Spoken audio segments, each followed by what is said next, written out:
और लखनऊ में लाल लपटों का तांडव देखने को मिला, जहां पर बिल्डिंग में आग लगने से हड़कंप मच गया। जान बचाने के लिए बिल्डिंग से कूदते लोग नजर आए। तो लखनऊ में लाल लपटों का तांडव देखने को मिला, जहां पर बिल्डिंग में आग लगने से हड़कंप मच गया। तस्वीरें आपको दिखा रहे हैं, देखिए किस तरह से लाल लपटों का तांडव यहां पर देखने को मिला। जान बचाने के लिए बिल्डिंग से लोग कूदते हुए नजर आए हैं।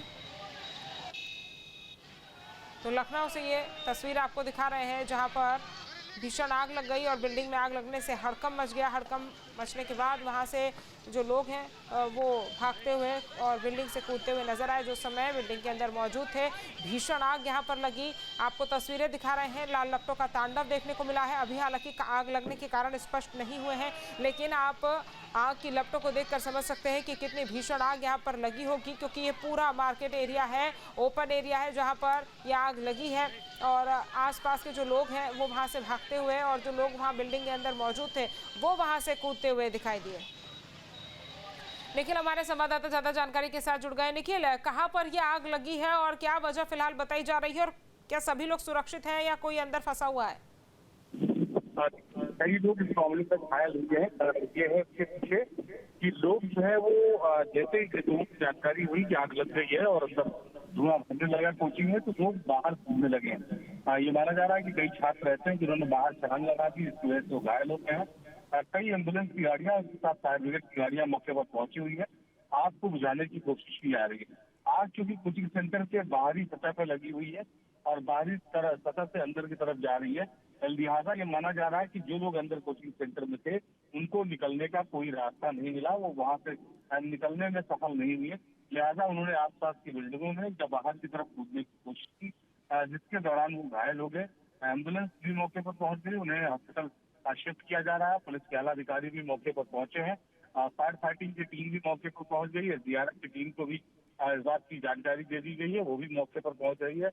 भीषण हादसा इसे देखा जा सकता है और शायद यही वजह है कि जो है बड़ी संख्या में लोग यहाँ पर घायल होने की जो सूचना है वो मिल रही है। अगर हम बात करें आग की, तो उस पर काबू पाने के लिए फायर विभाग की दमकल की 5 गाड़ियां हैं वो मौके पर हैं। लेकिन चूंकि सकरा जो है वो कोचिंग सेंटर है, यानी आगे चौड़ाई कम है और पीछे की तरफ लंबाई ज्यादा है, तो ऐसे में अभी अंदर कितने बच्चे हैं इसका अंदाजा लगा पाना बहुत मुश्किल है। बाहर जो लोग निकल के आए हैं वो चीख पुकार कर रहे हैं, वो उनको चोट लगी है, घायल है, या उनके अपने अंदर फंसे हुए हैं, या उनके साथ के लोग अंदर फंसे हुए हैं। तो लगातार जो है लोगों की चीखने चिल्लाने की आवाजें हैं यहाँ पर। और इसके साथ ही बात करें कोचिंग सेंटर की, तो कोचिंग सेंटर की जो बाहरी सतह है उससे आग लग चुकी है और अंदर की तरफ आग धीरे धीरे बढ़ रही है। इसे बड़े हादसे के तौर पर देखा जा रहा है। ये वजह मुख्यमंत्री योगी आदित्यनाथ ने इस घटना का संज्ञान लिया है। कुछ दिनों पहले जिस तरह से देश के तमाम स्कूलों में, कोचिंग सेंटरों में और ऑफिस में आग की घटना हुई थी, और उसके बाद एक अभियान चलाकर कोचिंग सेंटरों में ये तय किया गया था कि आखिर फायर फाइटिंग के पूरे जो जरूरी उपकरण है वो कोचिंग है कि नहीं है। कई कोचिंग ऐसी थी इस दौरान जो विद्युत दिया गया था। अब इस कोचिंग की फायर फाइटिंग सिस्टम दुरुस्त था या नहीं, ये भी कह पाना मुश्किल है, लेकिन ये जरूर है कि कोई ना कोई कमी जरूर रही होगी, तभी आग पर समय रहते काबू नहीं पाया जा सका। जी, तस्वीरों में जिस तरह से निखिल दिखाई दे रहा है, ये पूरा मार्केट प्लेस है क्या? क्योंकि दिख रहा है कि आसपास और भी कई ऐसी बिल्डिंग्स और दुकानें भी दिखाई दे रही हैं।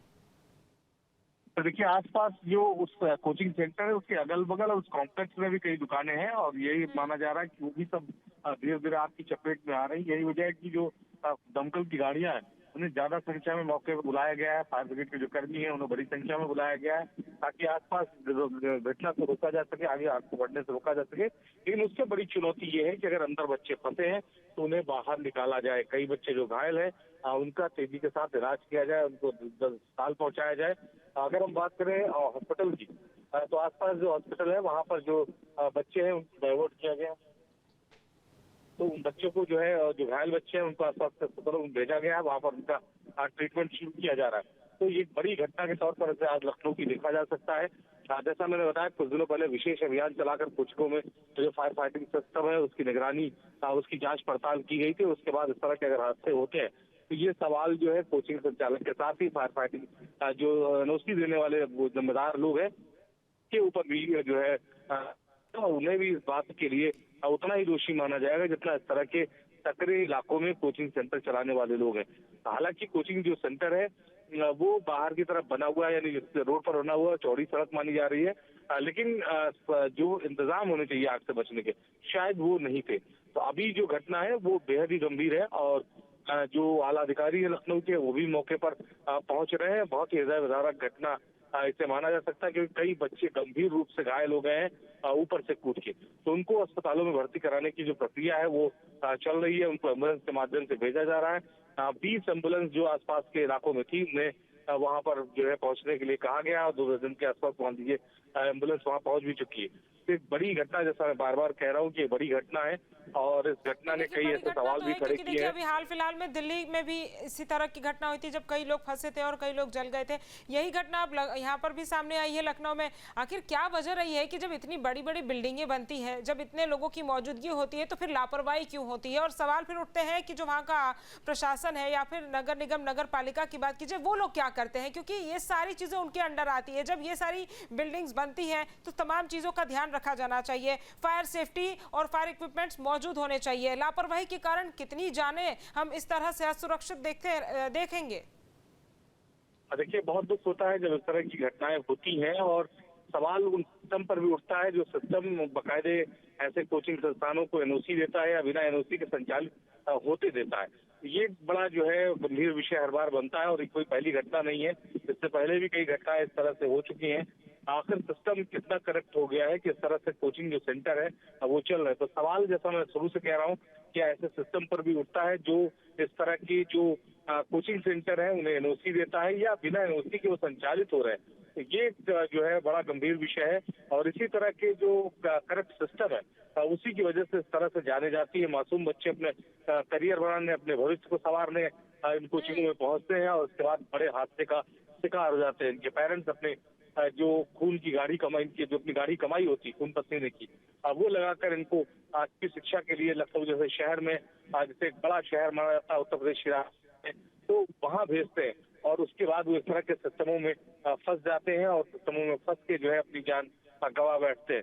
तो जैसा मैं शुरू से कह रहा हूँ कि बेहद ही गंभीर घटना है और इस घटना को लेकर बड़ा एक्शन उत्तर प्रदेश की सरकार को लेना होगा कि उत्तर प्रदेश के बड़े किसी एक्शन के कारण ये देखिए मुख्यमंत्री योगी आदित्यनाथ ने भी इस पूरे मामले पर संज्ञान लिया है और खबर मिल रही है कि मुख्यमंत्री ने अधिकारियों को निर्देश भी दिए हैं। निखिल, क्या कुछ निर्देश मुख्यमंत्री की तरफ से दिए गए हैं?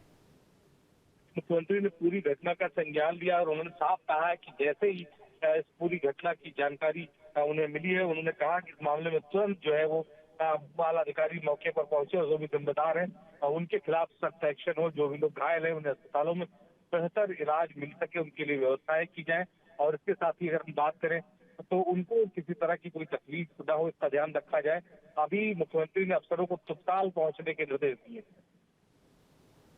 बिल्कुल, और देखिए दो तस्वीरें भी लगातार हम देख रहे हैं। एक तो तस्वीर जहां पर अब आग बुझती हुई दिखाई दे रही है निखिल, लेकिन सबसे बड़ी बात जो आप भी लगातार शुरुआत से ही कह रहे हैं कि सिस्टम की लापरवाही है और ये जो एनओसी है ये कैसे दी जाती है। क्योंकि देखिए अभी तो ये एक ही बिल्डिंग में आग दिख रही है, अगर सही समय पर इसकी जानकारी नहीं पहुंचती, दमकल नहीं पहुंचती वहां पर, तो शायद ये आग फैल भी सकती थी, क्योंकि अगल बगल और भी ऐसी बिल्डिंग चिपकी हुई बिल्कुल नजर आ रही है।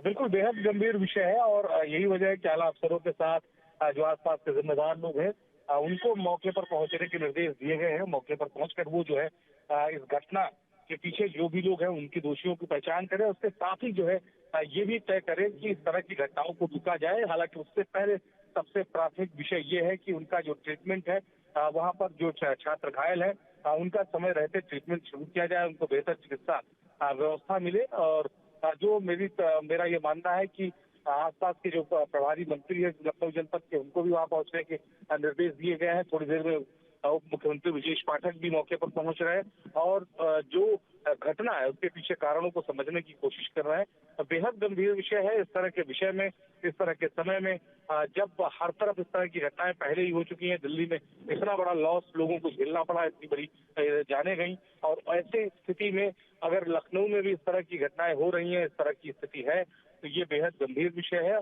और शायद ये, जैसा मैं बार बार कह रहा हूँ, उस सिस्टम पर सवाल खड़ा करता है जो सिस्टम इस पूरे सिस्टम को चला रहा है, यानी बिना एनओसी के चल रहे हैं। जो संस्थान है वो बाकायदे छात्रों के जान के साथ खेल रहे हैं। ऐसे कोचिंग सेंटर जो बिना एनओसी की चल रहे हैं, तो कोचिंग सेंटर दोषी और इसके साथ ही फायर ब्रिगेड के जो आला अफसर हैं वो भी इस मामले में दोषी हैं, क्योंकि उन्होंने बिना पूरी जांच की अगर एनओसी दी है तो और नहीं दी है तो भी फायर ब्रिगेड के जो अफसर हैं वो इस मामले में दोषी माने जाएंगे। आपको बता दें कि लखनऊ के पीजीआई इलाके से, हजरतगंज इलाके से, इसके साथ ही इंदिरा नगर, गोमती नगर, जितनी भी एम्बुलेंस मौजूद थी सभी एम्बुलेंस को मौके पर पहुंचने के लिए कह दिया गया है। इसके साथ ही फायर ब्रिगेड की जो गाड़ियां हैं आसपास के जो है जो फायर सेंटर बनाए गए, चाहे वो चौक की बात करें, अलीगंज की बात करें या हजरतगंज की बात करें, सभी जो है वो जो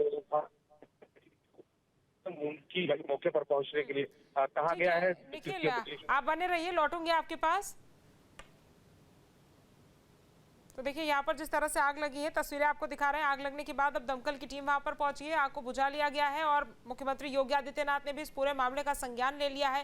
बता दें आपको कि अधिकारियों को तुरंत वहां पर पहुंचने के निर्देश मुख्यमंत्री की तरफ से दिए गए हैं और इस पूरी घटना पर अब मुख्यमंत्री ने भी संज्ञान ले लिया है। कोचिंग सेंटर में भीषण आग लगी, बताया जा रहा है कि कई छात्र इसमें मौजूद थे और कई लापरवाही भी सामने आई जिस वजह से ये भीषण आग लगी, क्योंकि छात्र जो है वो बिल्डिंग से कूदते हुए भी नजर आए। कई छात्र भारी संख्या में यहाँ पर घायल हुए हैं और उन्हें अस्पताल में ले जाया गया है।